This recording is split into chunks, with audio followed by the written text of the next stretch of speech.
आज हम पढ़ेंगे प्रगतिवादी युग। और जो प्रगतिवादी युग है ये शुक्लोत्तर युग या छायावादोत्तर युग में आता है।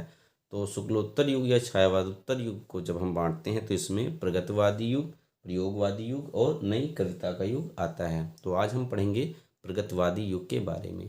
प्रगतिवादी युग लोगों को काफ़ी कन्फ्यूजन क्रिएट करता है। सबसे पहले तो हमें इसके जो भी इसमें लेखक और कवि आएंगे उनके बारे में हमें पता होना चाहिए। तो इसकी बहुत अच्छी सी ट्रिक है।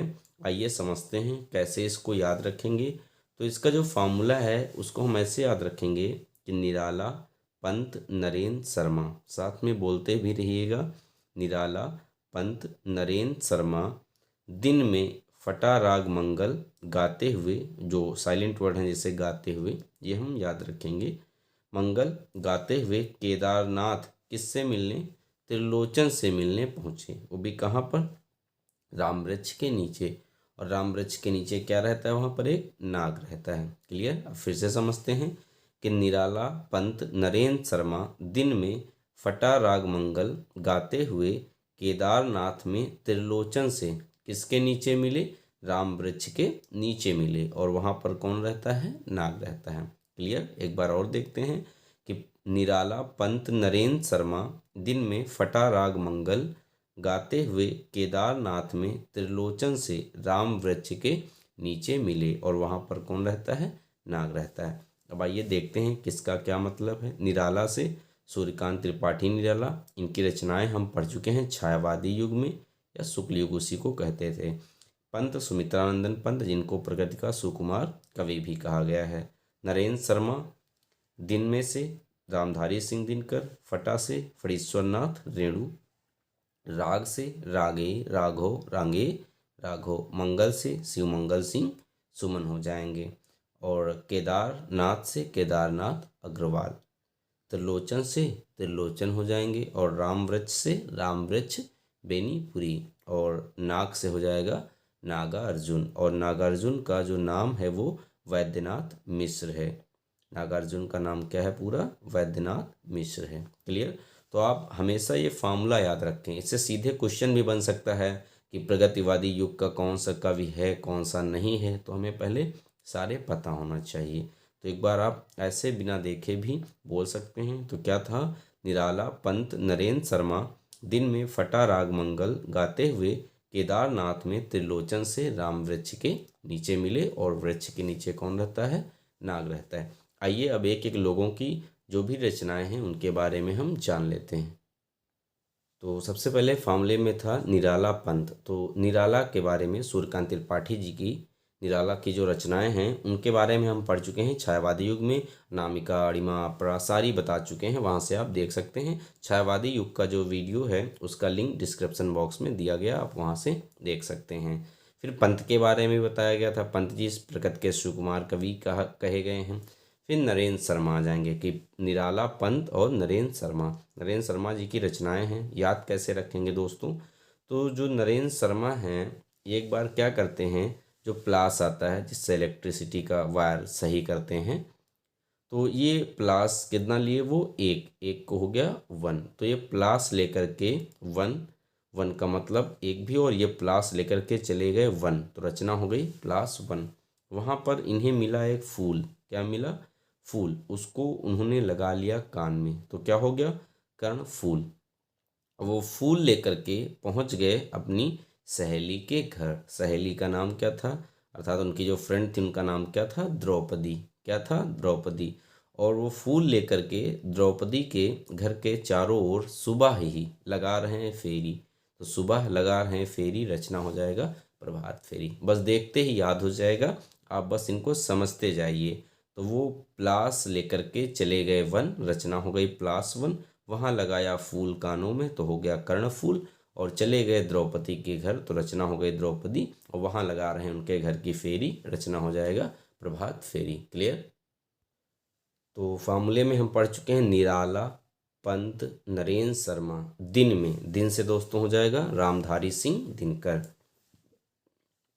और जो रचना दी गई उर्वशी, तो एक वीडियो भी है कि ज्ञानपीठ पुरस्कार किसको किसको मिला था, कब मिला था। तो बहुत इंपॉर्टेंट क्वेश्चन बनता है हिंदी साहित्य के इतिहास में 10th और 12th के स्टैंडर्ड से आप अनसॉल्व में देखिएगा। तो जो रामधारी सिंह दिनकर की रचना है उर्वशी, इस पर इनको ज्ञानपीठ पुरस्कार मिला 1972 में।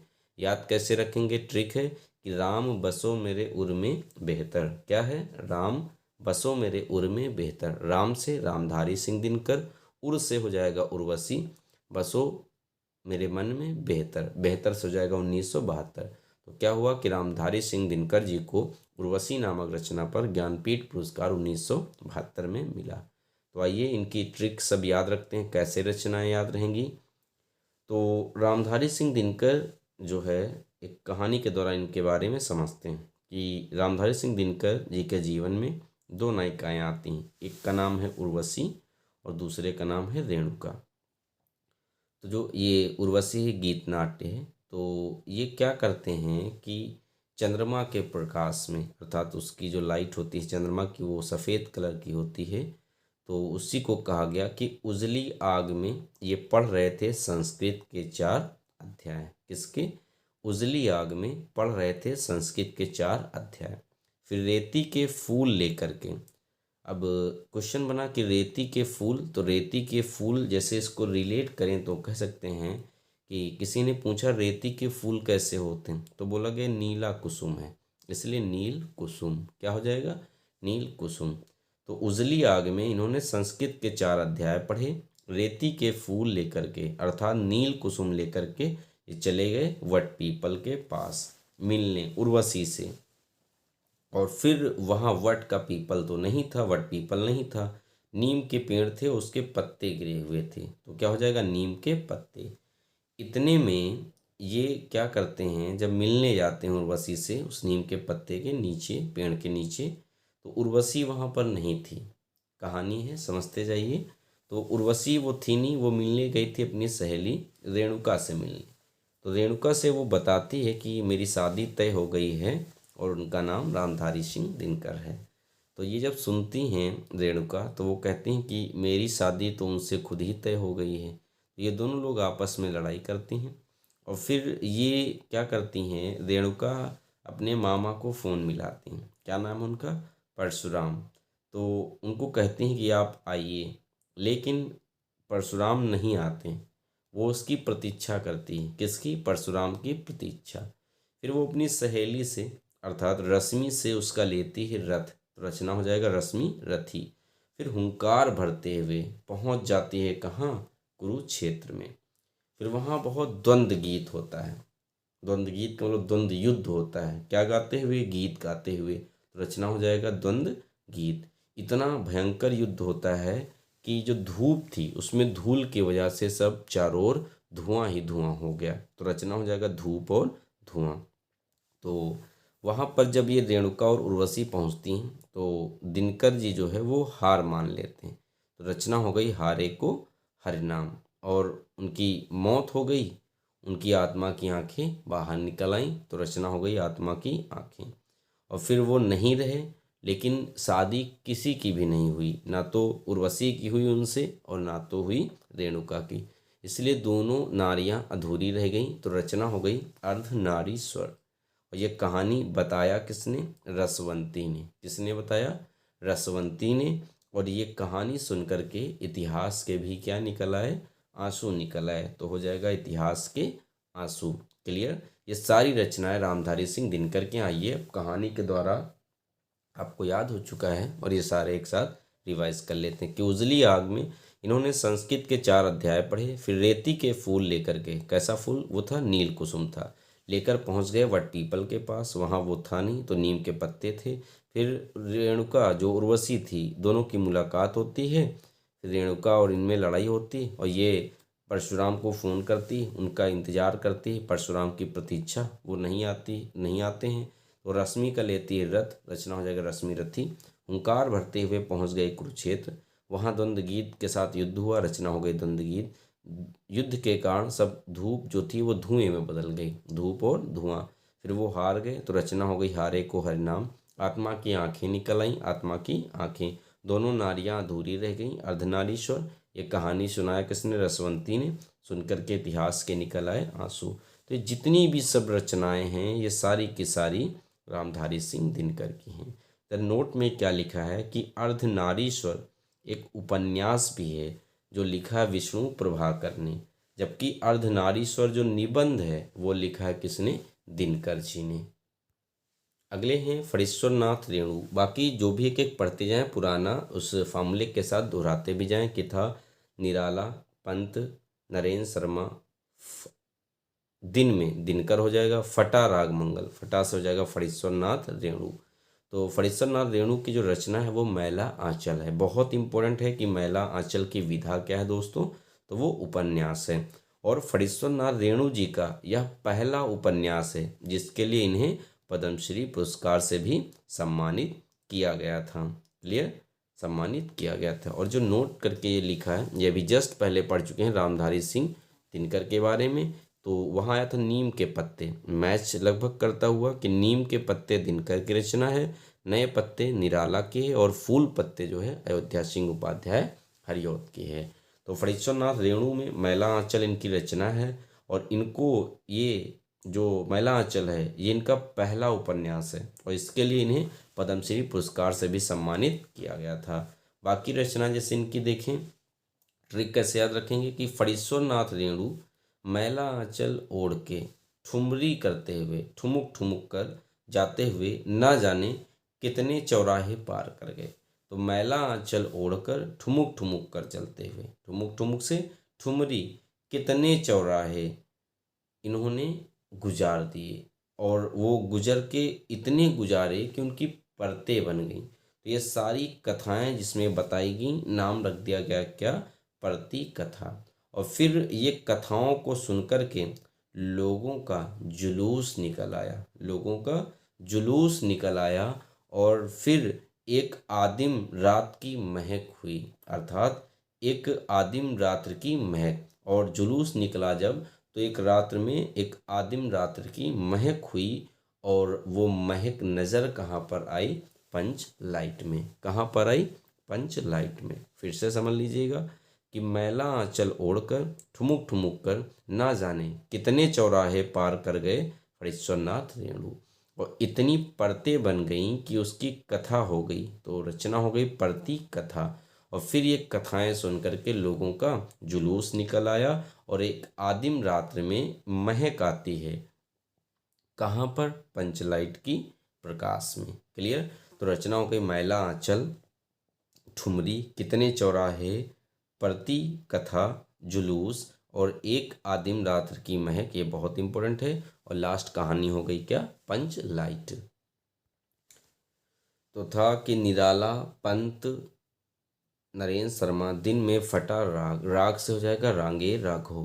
तो शॉर्टकट से याद रखें, रागे राघो पंचड़ वाले, रागे राघो पंचड़ वाले, पंचड़ से हो जाएगा पांचाली। तो रागे राघव जी की एक बार जो गाड़ी थी वो पंचर हो गई, पंचर से पांचाली, और जैसे बाइक पंचर होगी तो वो हिलोर मारती, हिलने डुलने लगती। तो पंचर गाड़ी जो है हिलोर मारती, हिलोर से हिल्लोल, और इतनी काली रात थी कि कुछ दिखाई नहीं दे रहा था। थोड़ी दूर राह में चलने के बाद, तो राह में चलने के बाद उनको एक दीपक दिखता है। तो कहाँ दिखा दीपक, राह में। रचना हो जाएगा राह के दीपक, राह के दीपक। और वहाँ पंचर बनाने वाला इंसान पत्थर पर कुछ घिस रहा था, पत्थर पर घिस रहा था, और वो उसका ट्यूब बना रहा था रगड़ के, इसलिए वो पिघल रहा था पत्थर पर। तो रचना हो गया क्या, पिघलते पत्थर। तो रागे राघव की जो बाइक है वो पंचर हो जाती है पांचाली, हिलने लगती है हिल्लोल, और राह में फिर उन्हें दिखता है दीपक, तो राह के दीपक, और क्या करते हुए, पिघलते पत्थर, क्या करते हुए, पिघलते पत्थर। क्लियर। नेक्स्ट है, और फटा राग मंगल, मंगल से हो जाएगा क्या, शिव मंगल सिंह सुमन। क्लियर ना। कि निराला पंत, और निराला पंत, नरेंद्र शर्मा, दिन में दिनकर, फटा से फणीश्वर रेणु, राग से रागे राघव, मंगल से शिव मंगल सिंह सुमन। इनकी रचनाओं की ट्रिक है कि शिव मंगल सिंह सुमन, शिव मंगल सिंह सुमन जो हैं ये जीवन के गान गाते हैं, जीवन के गान, वो भी कब के समय में, प्रलय के समय में। तो जीवन के गान गाते हैं, क्या सृजन करने में, प्रलय का सृजन करने में। तो जीवन के गान गाया प्रलय सृजन के समय, और वो गाते क्या हैं, कहते हैं हम पंछी उन्मुक्त गगन के, क्या गाते हैं? हम पंछी उन्मुक्त गगन के, और चाहे जितनी विपत्ति क्यों ना आ जाए लेकिन मैं वरदान मांगूंगा नहीं। और कहते हैं हम पंछी उन्मुक्त गगन के, कितनी ही विपत्तियां क्यों ना आए लेकिन वरदान मांगूंगा नहीं। क्लियर? तो याद हो गया। समझिए कि जीवन के गान गाते हैं प्रलय सर्जन के समय और कहते हैं हम पंछी उन्मुक्त गगन के, वरदान मांगूंगा नहीं। तो ये हो गया शिवमंगल सिंह सुमन। और जीवन राग मंगल गाते हुए कहाँ पहुँचे थे? केदारनाथ। तो अगले कवि हो जाएंगे केदारनाथ अग्रवाल। इनकी रचनाओं की ट्रिक कैसे याद रखेंगे कि एक लड़की थी जिसका नाम था अपूर्वा। क्या नाम था? अपूर्वा। उसकी नींद जगती है, नींद टूटती है, अर्थात नींद के बादल जो है वो उड़ जाते हैं। तो अपूर्वा के नींद के बादल उड़ गए और वो बाहर देखती है कि लोग अर्थात संसार में प्रकाश हो गया है, और प्रकाश को बोलते हैं क्या? आलोक। तो अपूर्वा नींद से जगती है, नींद के बादल दूर हो गए, लोक संसार में देखती कि है आलोक, तो लोक और आलोक। फिर वो इस युग में चल देती है कहाँ? स्नान करने। कहाँ पर? गंगा में। तो रचना हो जाएगा युग की गंगा। क्या हो जाएगा? युग की गंगा। और उसका पैर स्लिप होता है और वो पहुंच जाती बहते बहते ऐसे स्थान पर जहाँ पर वो देखती कि फूल नहीं बल्कि कौन? रंग बोलते हैं। फूल नहीं, रंग बोलते हैं। तो एक लड़की थी अपूर्वा, उसके नींद के बादल दूर होते हैं, वो लोक में आती है और आलोक देखती है, लोक और आलोक। फिर युग की गंगा में स्नान करने जाती है, पैर स्लिप होता है और पहुंच जाती है ऐसे स्थान पर जहां वो देखती है कि फूल नहीं रंग बोलते हैं। तो फूल नहीं रंग बोलते हैं, ये रचना हो जाएगी किसकी? केदारनाथ अग्रवाल की। ये सारी रचनाएं पूर्वा, नींद के बादल, लोक और आलोक, युग की गंगा, फूल नहीं रंग बोलते हैं, ये सारी किसकी हैं? केदारनाथ अग्रवाल की हैं। नींद के बादल की विधा क्या है? काव्य संग्रह है। आगे बढ़ते हैं। अगले हैं त्रिलोचन, और याद रखिएगा मुक्तिबोध अर्थात गजानन माधव मुक्तिबोध। क्या? गजानन माधव मुक्तिबोध ने त्रिलोचन को अवध का किसान कवि कहा। पहले तो फॉर्मूला याद ही होगा कि पंत या निराला पंत नरेंद्र शर्मा दिन में फटा राग मंगल गाते हुए केदारनाथ में किससे मिले? त्रिलोचन। तो अगले आ गए त्रिलोचन। वो कहाँ मिले थे? राम वृक्ष के नीचे। अगले आ जाएंगे राम वृक्ष। फिर लास्ट बचा याद ही होगा, वहाँ नाग था तो नागार्जुन। तो त्रिलोचन मुक्तिबोध, गजानन माधव मुक्तिबोध ने त्रिलोचन को क्या कहा है? अवध का किसान कवि कहा है। रचनाएं याद कैसे रखेंगे? तो ऐसे लॉजिक लगाइए कि जब इनको अवध का किसान कवि कहा गया तो एक ये गाना गाते हैं, कहते हैं मैं उस जनपद का कवि हूँ, उस जनपद का कवि हूँ जहाँ की धरती पर ताप के ताए हुए दिन हैं। तो कहते हैं उस जनपद का कवि हूँ जहाँ की धरती पर ताप के ताए हुए दिन हैं, और वहाँ गुलाब और बुलबुल दोनों नहीं बोलते हैं। गुलाब और बुलबुल कोई नहीं बोलता है। तो इतने में एक आवाज़ आती कि भाई ये तो है बोला। तो रचना हो जाएगी अमोला, क्योंकि गुलाब भले ना बोले, बुलबुल तो बोलेगी। तो कोई बोला कि बुलबुल तो है बोली, इसलिए रचना हो जाएगा अमोला। तो बुलबुल है बोला तो रचना हो जाएगा अमोला। और अमोला एक अवधि काव्य कृति है। तो जैसे इनको कहा गया अवध का किसान कवि, तो ये कहते हैं कि उस जनपद का कवि हूँ जहाँ की धरती पर ताप के ताए हुए दिन हैं और गुलाब और बुलबुल कोई नहीं बोलता है। तो वो बोलते हैं कि भैया बुलबुल तो है बोलता, और बोलता से हो जाएगा जैसे बुलबुल है बोला, रचना हो जाएगी अमोला। अवधि काव्य कृति है। नोट करके इधर दिया गया है कि गेहूं और गुलाब जो है वो किसकी है? रामवृक्ष बेनीपुरी की है, जबकि गुलाब और बुलबुल जो है वो त्रिलोचन के हैं। क्लियर? तो उस जनपद का कवि हूँ, धरती, ताप के ताए हुए दिन, गुलाब और बुलबुल, अमोला, ये सारी रचनाएं 1 2 3 4 5 6 जो भी हैं, 2 और ये 4 और 5, ये सारी किसकी हैं? त्रिलोचन की हैं। नेक्स्ट आ जाएंगे रामवृक्ष बेनीपुरी। तो रामवृक्ष बेनीपुरी जी की रचनाएं ऐसे याद रखेंगे कि इन्होंने गेहूं और गुलाब का फूल लिया और एक निबंध लिखा। निबंध में पहले के समय में देखा होगा, जब निबंध या लेटर या फिर जब ग्रीटिंग देते थे तो उसमें फूल रख लिया करते थे, तो वो एक निबंध ही हुआ करता था। ऐसे अगर समझें तो इन्होंने गुलाब लिया और गेहूं लिया, एक निबंध लिया, उसमें ये रख लिया गेहूं और गुलाब। और लेकर के पहुंच गए पतितों के देश में। कहाँ पहुंच गए? पतितों के देश में। पतित का मतलब मान ले दुश्मन, और दुश्मन अगर जब मौका पाएंगे तो इनके प्राण निकाल लेंगे, अर्थात इनको जीवन से संन्यास दे देंगे। जहाँ पर हम बोलें संन्यास, विदा हो जाएगी उपन्यास। और जब ये पतितों के देश में पहुँचे तो वहाँ देखते हैं कि माटी की मूर्तें हैं और उनके जो चित्र हैं वो एक रेखा के तौर पर चल रहे हैं। तो माटी की मूर्तें, इसकी विधा हो जाएगी रेखा चित्र।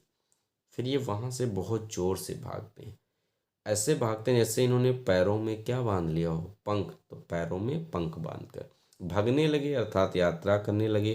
तो रचना हो जाए, ये विधा हो जाएगी यात्रा वृतांत। फिर रामवृक्ष बेनीपुरी को पकड़ लिया गया पतितों के द्वारा और उनको जंजीरों में बांधकर दीवारों में चुनवा दिया गया। तो रचना हो गई जंजीरें और दीवारें। लोग आज भी जब भी इस बात का, जंजीरें और दीवारें, इस चीज़ का संस्मरण करते हैं तो कांप जाते हैं। तो जंजीरें और दीवारें, इसकी विधा हो जाएगी संस्मरण। रामवृक्ष बेनीपुरी की दोस्तों जब भी रचनाएं आई हैं ज़्यादातर इनकी विधाएं पूछी गई। मैंने लॉजिक से याद कराया कि गेहूं और गुलाब लेकर के, अर्थात निबंध में रख करके ये पहुंच गए पतितों के देश में। पतित निकाल लेंगे प्राण, ये ले लेंगे संन्यास, विधा हो जाएगी उपन्यास। वहां देखा माटी की मूर्तें रेखा और चित्र के जैसे वो चल रहे हैं। फिर ये पैरों में पंख बांधकर ये हो जाएगा, वहां से भाग लिए तो हो गया यात्रा वृतांत। उनको पकड़ लिया गया, जंजीरें और दीवारें, इनको चुना दिया गया दीवारों में। और लोग आज भी उसका संस्मरण करके कांप जाते हैं। तो इसकी विधा हो जाएगी क्या? संस्मरण बन जाएगी। अगले हैं नागार्जुन। और नागार्जुन का जो पूरा नाम है वैद्यनाथ मिश्र नागार्जुन है। और दोस्तों ये प्रगतिवाद के सलाहकार पुरुष नाम से जाने जाते हैं। तो क्वेश्चन आएगा, प्रगतिवाद का सलाहकार पुरुष कहा जाता है किसको? नागार्जुन को। नागार्जुन का पहला साहित्यिक उपनाम यात्री था, अर्थात ये यात्री उपनाम से भी लिखते थे पहले। संस्कृत और मैथिली में ये यात्री नाम से कविताएं लिखते थे। नागार्जुन की खड़ी बोली में सर्वप्रथम प्रकाशित रचना राम के प्रति है, जो कब 1935 ईस्वी में लाहौर से निकलने वाली साप्ताहिक पत्रिका विश्वबंधु में छपी थी। नागार्जुन ने मैथिली भाषा में, सबसे इम्पोर्टेंट पॉइंट है, नागार्जुन ने मैथिली भाषा में पत्रहीन नग्न गाछ शीर्षक से काव्य लिखा। और इसमें ये कविताओं का संग्रह था जिसमें 52 कविताएं संकलित थी। पत्रहीन नग्न गाछ पर इनको 1968 में साहित्यिक अकादमी पुरस्कार मिला था। और दोस्तों याद होगा 1968 में सुमित्रा नंदन पंत को चिदम्बरा नामक रचना पर ज्ञानपीठ पुरस्कार मिला था और इनको 1968 में साहित्यिक अकादमी पुरस्कार मिला। फिर इनकी रचनाएं हैं, ट्रिक से याद रखेंगे कि अर्जुन का नाग, अर्जुन का नाग से हो जाएगा नागार्जुन। का जो नाग है वो युगों से धारा में बहता हुआ, धारा में बहता हुआ। तो अर्जुन के नाग ने युगधारा में बहता हुआ देखा। ये ऐसे ट्रिक है, ये साइलेंट है, इससे कोई लेना नहीं है। तो ये जो ब्लैक पेन से बड़ा सा लिखा हुआ ये रचना है कि अर्जुन का नाग युगधारा में बहता हुआ, उसने क्या देखा? सतरंगे पंखों वाली क्या देखी? मछली। तो मछली से हो जाएगा तालाब की मछलियाँ। तो रचना होगा युगधारा, सतरंगे पंखों वाली और तालाब की मछलियाँ। उन मछलियों को वो कैसे देखता है? प्यासी पथराई आँखों से, प्यासी पथराई आँखें। और वो मछलियों को भस्म कर गया, अर्थात उनको खा गया, भस्म से भस्मांकुर। तो रचना हो गई युगधारा, सतरंगे पंखों वाली, तालाब की मछलियाँ, प्यासी पथराई आँखें। इस तरह से ये प्रगतिवादी युग छायावादोत्तर के अंतर्गत कंप्लीट हुआ दोस्तों। और अगर आपको ये वीडियो अच्छा लगा हो तो प्लीज़ चैनल को लाइक शेयर और सब्सक्राइब ज़रूर करें और अपने दोस्तों को भी शेयर करें ताकि उनको भी इसका लाभ मिलता रहे। Thank you.